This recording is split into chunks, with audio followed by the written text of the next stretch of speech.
आज की press conference cyber crime unit के द्वारा एक बहुत ही अच्छा काम हुआ है। उसकी डिटेल्स आप लोगों को बताने के लिए की जा रही है। इसकी साइबर क्राइम के नेतृत्व में एक कॉल सेंटर, जहाँ से कई सारे लोग उस कॉल सेंटर को ऑपरेट कर रहे थे, वहाँ एक यूएस को कॉल जाती थी और यूएस सिटीजन्स को ड्यूप कर रहे थे। उसकी जो बाकी डिटेल्स है उसके लिए मैं SP cyber crime Shri Rahul Gupta को बोलूँगा कि वो डिटेल्स आपके साथ शेयर करें। Jai Hind sir, and good evening everybody. As per the directions of Honorable CM and under the leadership of the DGP sir, we have been making a lot of strides forward in tackling cyber crime. And हमारा endeavor ये है कि गोवा के किसी भी हमारे citizen के साथ अगर साइबर फ्रॉड होता है तो उसमें हम मैक्सिमम से मैक्सिमम जो हमारी तरफ से हो सकती है इन्वेस्टिगेशन और रिकवरी करा के दें। और दूसरा हमारा मोटिव रहता है कि गोवा से कोई भी साइबर क्राइम ऑरिजिनेट ना हो। तो इसी सेकेंड पहलू के तहत हमने ये एक्शन लिया है। तो हमको इन्फॉर्मेशन मिली थी कि गोवा में, साउथ गोवा में इस टाइप से एक कॉल सेंटर ऑपरेट कर रहा है, जो जिसकी पिन पॉइंट हमने आइडेंटिफाई किया कि जुआरी नगर में एक लोकेशन है जहाँ से एक बड़ा कॉल सेंटर चल रहा है जो कि यूएस सिटीजन को टारगेट करता है और उनको अमेजोन पे, पेपाल, जेल ऐप और कई सारे जो यूएस के प्लेटफॉर्म्स हैं उनका टेक्निकल सपोर्ट एजेंट बन के लोगों के डिवाइसेस का एक्सेस लेके उनसे पैसा ट्रांसफ़र करवाते हैं या फिर उनसे कैश ऑब्टेन करके उसको इंडिया में ट्रांसफर करते हैं। तो इस टाइप से हमको खबर थी, तो हमने पिन पॉइंटेड इन्फॉर्मेशन पर रेड किया। हमारी साइबर क्राइम की टीम जिसमें पीआई दीपक पेडनेकर, पीएसआई सर्वेश सावंत और लगभग 10 और स्टाफ हमारा था जो साथ में गया और एक लोकेशन जुआरी नगर में रेन फॉरेस्ट जो सोसाइटी है उसके अंदर हमने ये रेड को अंजाम दिया। इसमें हमने 24 लोगों को अरेस्ट किया है। 24 लोगों को अरेस्ट किया है और उनसे हमको 26 लैपटॉप्स बरामद हुए हैं, 8 इंटरनेट राउटर्स बरामद हुए हैं, 24 हेडफोन बरामद हुए हैं और 26 मोबाइल फ़ोन्स बरामद हुए हैं। तो ये दिखाता है कि सब लोग एक तरीके से एम्प्लॉयज़ की तरह काम कर रहे थे और हेडफोन लगा के लैपटॉप यूज़ करके उनसे अपना जो भी कॉल्स थी वहाँ से यूएस से जो कॉल आती थी उनको अटेंड करते थे और किसी तरीके से कस्टमर को मैनिपुलेट करके उनकी डिवाइस का एक्सेस लेते थे या फिर उनसे पैसा ट्रांसफ़र कराते थे। तो ये इसमें समझ में आया है। मैं थोड़ा कुछ अक्यूज़ के नाम आपको बताना चाहूँगा। इसमें हमको मेन मास्टरमाइंड जो मिला है वो है Mayank Kaushik, age 38 years, resident of Sarita Vihar, Delhi. उसके बाद नितिन सैनी जो कि एक उसका नंबर 2 के तौर पर कह सकते हैं, नारायण सैनी फादर का नाम, age 36 year, resident of Delhi, Akash Vajpayee और ऐसे 24 टोटल एम्प्लॉयज़ हैं। ये सारे एम्प्लॉयज़ दिल्ली से हैं, एनसीआर, गुड़गांव, नोएडा से हैं, जम्मू कश्मीर से भी हैं, कुछ महाराष्ट्र से भी हैं और कुछ 1-2 पंजाब से भी हैं। तो ऐसे मिक्स प्रोफाइल है और उनका एजुकेशन बैकग्राउंड भी काफ़ी मिक्स है कि कुछ BBA पढ़े हुए हैं, कुछ होटल मैनेजमेंट, कुछ 12th क्लास पास आउट हैं, कुछ इंजीनियर्स भी हैं। तो इस तरीके का इनका एजुकेशन बैकग्राउंड है। ये कॉल सेंटर पिछले 1 महीने से चल रहा था जिसमें हमने एस्टिमेट लगाया है कि वो 1 करोड़ से ऊपर का फ्रॉड हुआ होगा, क्योंकि financial trails still subject of investigation, तो वो चल रही है इन्वेस्टिगेशन। एम्प्लॉयज़ को इसमें रिक्रूट किया गया था ऑनलाइन एजेंसीज के थ्रू और उनको ट्रेनिंग प्रोवाइड की गई थी कि उनको क्या स्क्रिप्ट बोलनी है, कस्टमर केयर एम्प्लॉई का कस्टमर केयर एग्जीक्यूटिव बन के किस तरीके से बात करनी है, उनको स्क्रिप्ट बताई गई थी। उनकी मंथली सैलरी 35 से 40 हज़ार के बीच में थी और इन्होंने अमेजोन, पेपाल, एप्पल, जेल पे, एप्पल पे और कई सारी जो यूएस की लोन एजेंसी और गवर्नमेंट एजेंसीज थी उनका कस्टमर या एम्प्लॉई बन के इम्पर्सोनेट किया और यूएस सिटीजन्स को टारगेट किया। हमने इसमें FIR रजिस्टर की है, FIR 53/2024 under section 3184, 3192 read with section 35 of BNS and 66D of ITI। ये केस की इन्वेस्टिगेशन अभी जारी है। हम इसका कोशिश कर रहे हैं कि इसका नेशनल एंड इंटरनेशनल लिंकेज अगर जो निकलता है उसको भी हम सामने लेते हैं। Thank you. It was a villa, 1 crore से ऊपर का होगा। सर ज़्यादा तरीके पे कमर्शियल विला और प्राइवेट विला Just private. सर Rented permits, yes. Sir tenant verification tenant verification ये अभी चल रहा है इन्वेस्टिगेशन पे, अभी 2 दिन पुराने केसेस सर जिसको आपने अरेस्ट किया वो एम्प्लॉइज है तो ओनर कौन है? ओनर जो मैंने बताया मयंक कौशिक नाम है, इसको सर- पहले अरेस्ट किया था इनको फिर इनका प्रीवियस फर्स्ट टाइम और first time Sir, they are also Are they victims or are they victims? they are accused in our case because they were doing what they were doing. yeah they know what victims कहाँ से हैं sir? victims are mostly from US. Sir ज़्यादा तौर पे गोवा के लोगों के पैसे लुटाए जाते हैं, पर अब ये इस रैकेट में फॉरेन का पैसा गोवा में लाया जाता है, तो इसमें कुछ पॉलिटिकल कनेक्शन दिखाई दे रहा है। अभी तक तो ऐसा कुछ समझ नहीं आया, it's still subject to investigation. Because how they should you like they should pretend they will provide this service this Yeah. one. So आपको जैसे आपका कुछ इशू होता है Amazon पे, आपका पासवर्ड रिकवर नहीं हो पा रहा, तो आप Amazon पे फोन करेंगे कि राहुल, एक जो इन्होंने सवाल पूछा उसका मैं बताना चाहूँ, एक्चुअली इसमें ये पैसा हुआ नहीं आ रहा था एज सच, क्योंकि इसमें जो ज़्यादातर अगर आप देखेंगे ये जो जिनको हमने उठाया है उनको मालूम था कि वो गलत काम कर रहे हैं, चीटिंग के काम में लगे हुए हैं, यूएस सिटीजन्स को यहाँ से कॉल करते हैं और कॉल सेंटर को कॉल आती थी वो इनके फ़ोन पे लैंड होती थी और यहाँ से फिर वो झांसा देके उनसे पैसा ट्रांसफर करते, पर वो पैसा गोवा नहीं आ रहा, वो कई सारे चैनल्स के माध्यम से होता हुआ लास्ट में दिल्ली में कहीं पे वो पैसा पहुँचता था दिल्ली में। और इसके कैंपेन और भी लोग हो सकते हैं पर उनका गोवा कनेक्शन कोई नहीं है, तो इसलिए वो आपने सवाल तो किसी और ही लेवल का पूछ लिया, तो वो ऐसा कुछ नहीं है। ये सब लोग यहाँ पे एज एम्प्लॉई काम कर रहे थे, पर फ्यूज इसलिए है क्योंकि उनको मालूम था कि वो गलत काम कर रहे हैं। लेकिन एक्चुअल पैसा बेनिफिशियरी जो जिसको कहते हैं बिग फिश जिसको कहते हैं या किंग पिन कह सकते हैं, वो उन लोगों के लिए अभी हम लोग देख रहे हैं कि उनकी आइडेंटिटी जो हमारे पास है एग्जैक्टली उसी आइडेंटिटी के तौर पे वो एक्चुअल जो बीइंग है वही है या छद्म नाम से है या क्या है, पर वो पैसा मोस्टली जो अभी तक सूचना मिली है वो दिल्ली में कहीं पर पहुँच सर कितना अमाउंट हो सकता है या फिर कोई बैंक अकाउंट भी कोई मिला है इसमें?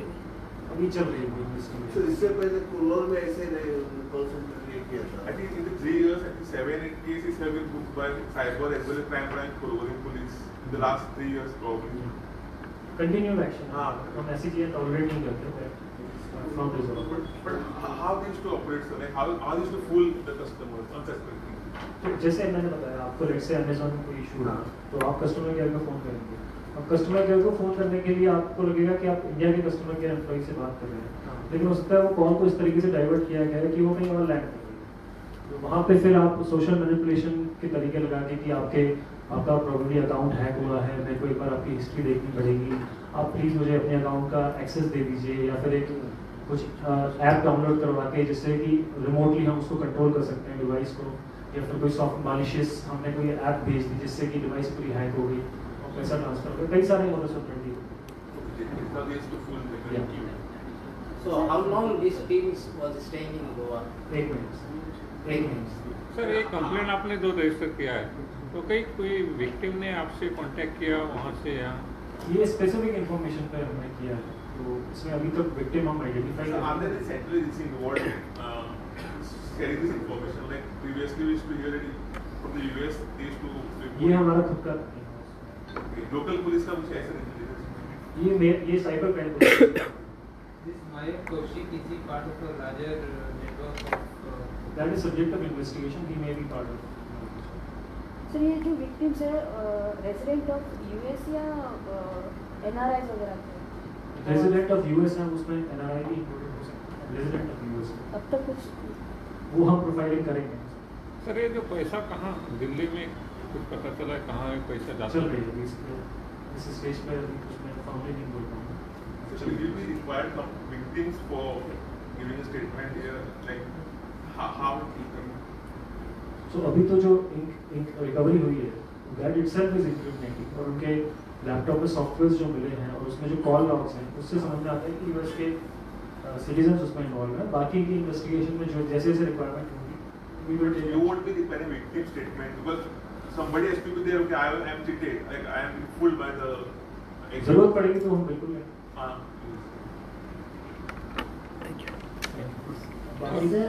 इससे कुछ चीज़ें मैं आपको बताना चाहूँगा, क्योंकि ये गवर्नमेंट ऑफ इंडिया और गोवा गवर्नमेंट दोनों का इम्फेसिस कंटिन्यूसली इस पे है कि साइबर क्राइम को कैसे टैकल किया जाए, क्योंकि साइबर क्राइम एक ऐसी समस्या है जैसा आपने इस केस में देखा और बाकी रोज ही हम लोग देखते हैं, आप भी पढ़ते होंगे, आपको भी कई दफ़ा हम लोग शेयर करते हैं किसी इंसिडेंट की डिटेल।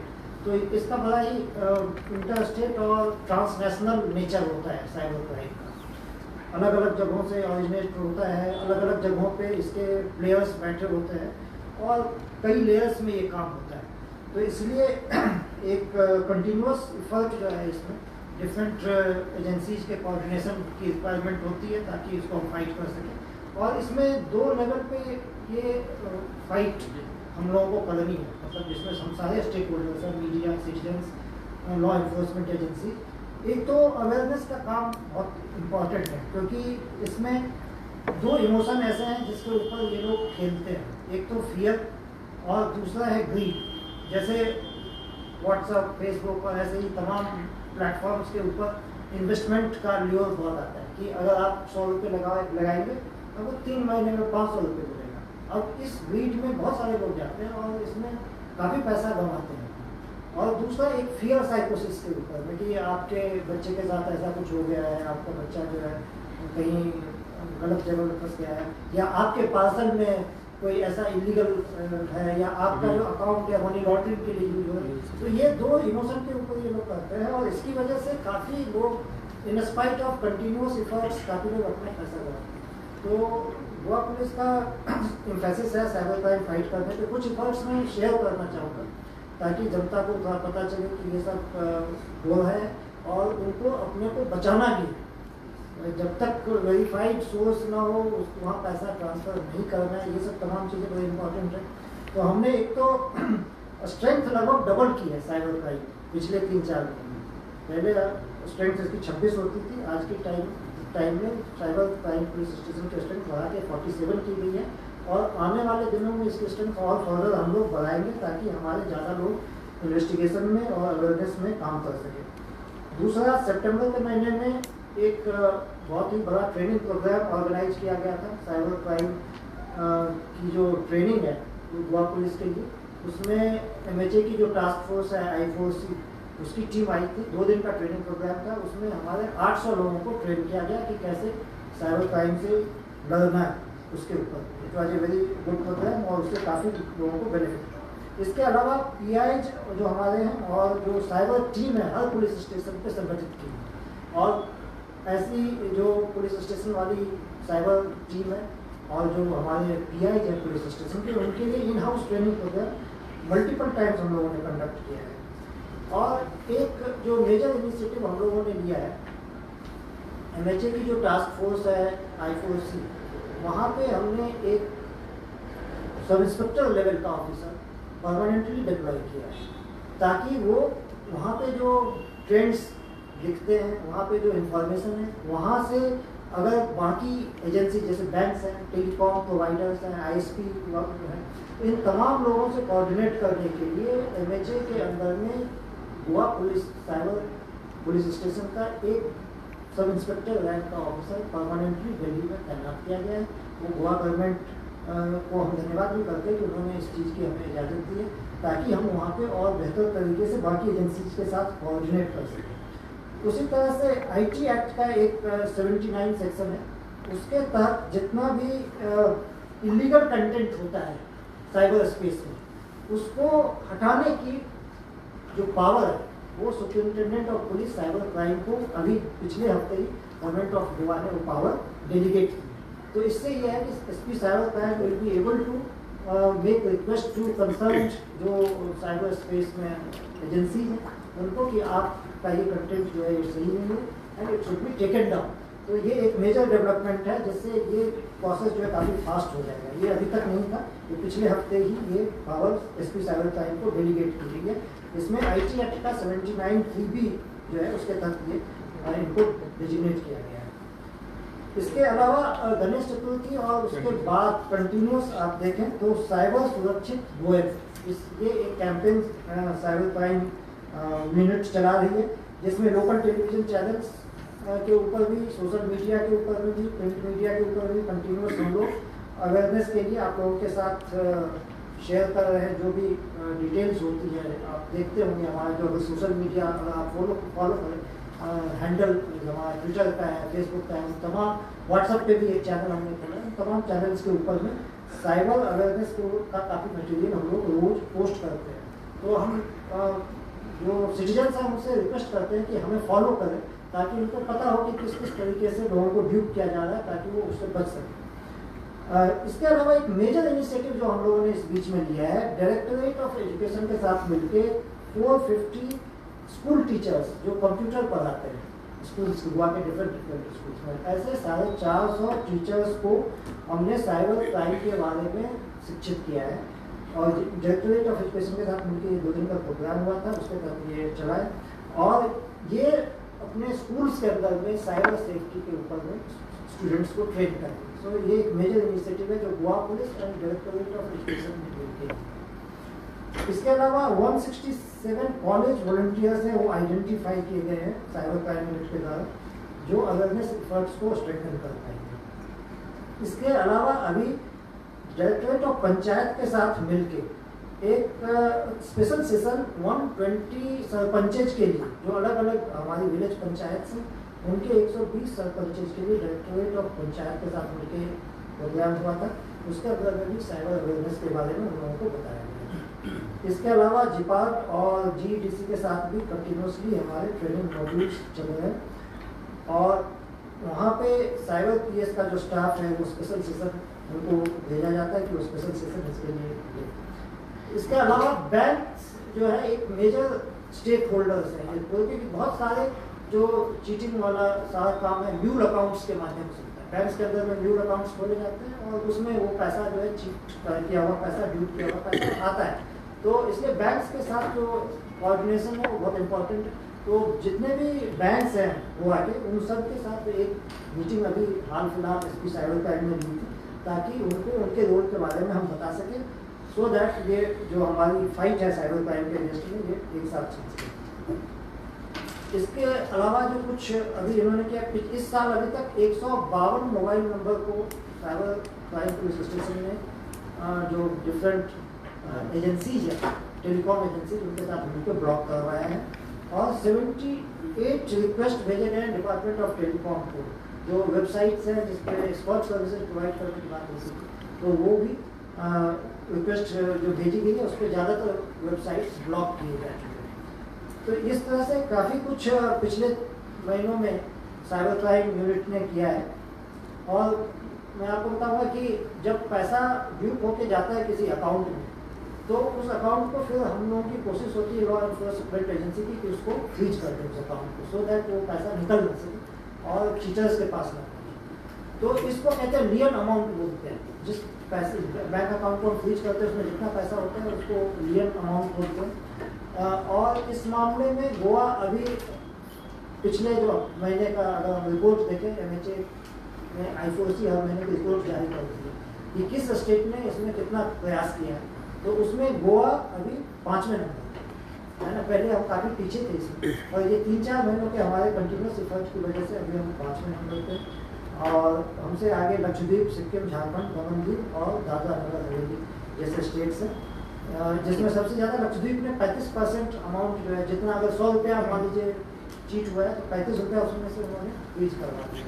हम लोग अभी 31% पे लगभग। तो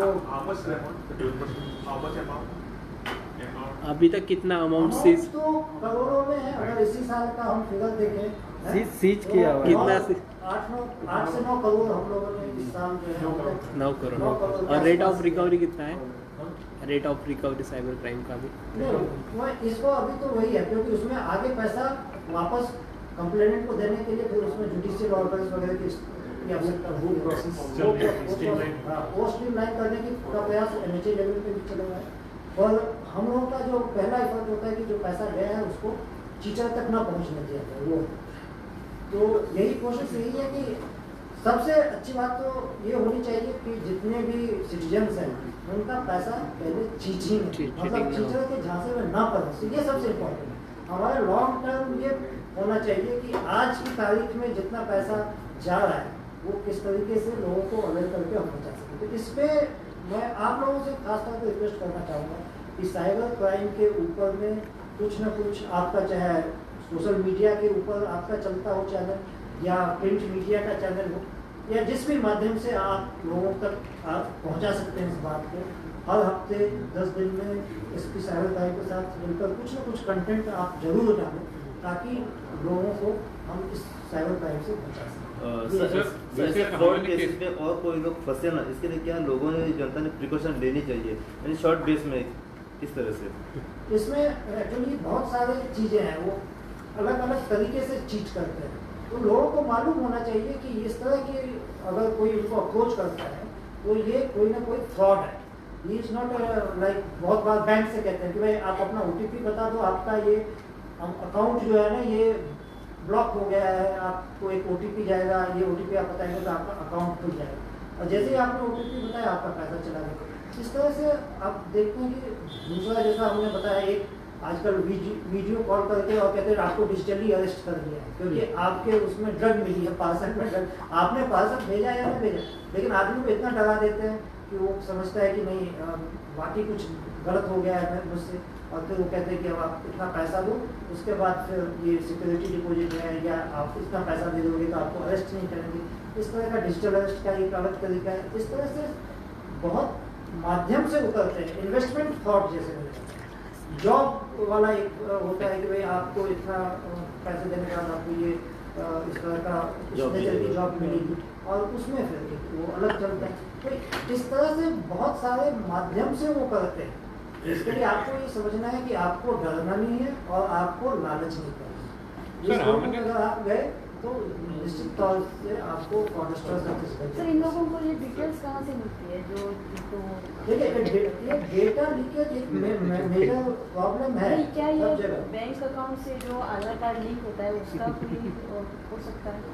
देखिए जो जैसे डार्क वेब है, एक चीज़ होती है, हम लोग तो इंटरनेट पे चलते हैं बहुत, तो डार्क वेब एक अलग है जिसके अंदर बहुत सारा डेटा जो है सेल होता है, ठीक है, जिसमें डेबिट कार्ड, ये सब बहुत सारे इश्यूज है। डेटा लीकेज का, डेटा सिक्योरिटी कैसे होना चाहिए, डेटा प्रोटेक्शन कैसे सिस्टम्स को करना चाहिए, अलग अलग जो स्टेक होल्डर्स है, वो एक मेजर इशू है। और वहाँ से ये हैक करके, जैसे सेंध हमारी करके वो डेटा चोरी करके ले जाता है, ये सब इश्यूज एक डेटा प्रोटेक्शन का एक अलग इश्यू। और हमें अगर मान लो हमारा डेटा चला भी गया है, still we can save ourselves if we follow certain precaution. ये क्या अभी इस साल अभी तक 9 करोड़ के आसपास, 31% of the total value which is अक्टूबर महीने के लिए वो डेटा में अक्टूबर में उतना नहीं हमने किया। अक्टूबर महीने में जितना गया था उसका 30%। So ये 9 crores of total ये पूरे साल का उसका 31% नहीं है। Sir, how many cases are registered this year, and what is the comparison with the last year? 53 FIRs have been registered this year. How many were there? Cyber से related. So 44 लोग arrested. 44. is all are of fraud or Social media related भी है. fake accounts or social media related भी है, financial fraud related. Sir जब ऐसे calls आते हैं या मैसेजेस आते हैं तो क्या करना चाहिए लोगों को? आप इग्नोर कीजिए मेन चीज। जस्ट आप देखिए कि आप जानते हैं कि नहीं जानते। आपके कोई नोट में है, कोई फोन कर रहा है, या आप उससे उल्टा क्रॉस क्वेश्चन करके पूछिए, या फिर उसको ट्रू कॉलर पर सर्च कीजिए। तो आपको आधी चीज़ तो वही समझ में आ जाएगी। ट्रू कॉलर पर स्पैम रिपोर्ट है, वो पुलिस को बताना चाहिए। हाँ बिल्कुल बताना चाहिए। हमारा 1930 हेल्पलाइन है जो 24/7 फंक्शनल है। cybercrime.gov.in वेबसाइट है NHAT, उस पर आप रिपोर्ट कर सकते हैं किसी भी तरीके का साइबर फ्रॉड। सर आपने बोला है कि अभी आपने स्टैंड बढ़ाया है, लेकिन जो IT एक्ट है उसमें PI authorize only to register FIR, तो वहाँ पे लास्ट 2 इयर्स 3 सैंक्शन हुए थे, लेकिन लास्ट 3 इयर्स ज़्यादा एक ही PI है, उसमें आपको दिक्कत नहीं होता है रजिस्ट्रेशन और बाकी केसेस करने के लिए? नहीं, ये साइबर क्राइम को फाइट करने के जो इन्वेस्टिगेशन कौन करेगा वो केवल एक छोटा हिस्सा है। वो उसमें भी हम लोग प्रयास कर रहे हैं कि कैसे कभी कभी दिक्कत आ सकती है कि हाँ, वो मैं आपकी बात जायज समझता हूँ आप जो कह रहे हैं, पर हम आने वाले दिनों में इनको PIs भी देंगे। सर ने जैसे बोला ना स्ट्रेंथन करेंगे। अभी हमारे PSIs पहले 3 थे, अभी हमारे पास 7 के लगभग PSI हर रैंक में, क्योंकि बहुत सारा काम होता है तो हर रैंक में आदमी चाहिए। how और वो जो about infrastructure for cyber infrastructure means vehicles they require. उन सब में भी improvement हुआ है. It's a continuous process. Without vehicle, they are handicapped because they have entire Goa. उस पे काम चल उस पे improvement हुआ है. सर ने हमको बहुत सारे resources भी दिए हैं. Continuously उसको engage होता है. बेसिकली क्या है कि अभी देखिए 5 जगह पे इन्होंने रेट तो 5 जगह से लोग उठा के ले आए ना, तो प्लास्टिक से कोई सुना Sir, regarding यदि development in UOC case है UOC, yesterday 100 kilos pure. उसका फिर बाद में कुछ होता है, इम्पोर्टेंट डेवलपमेंट से बताएंगे।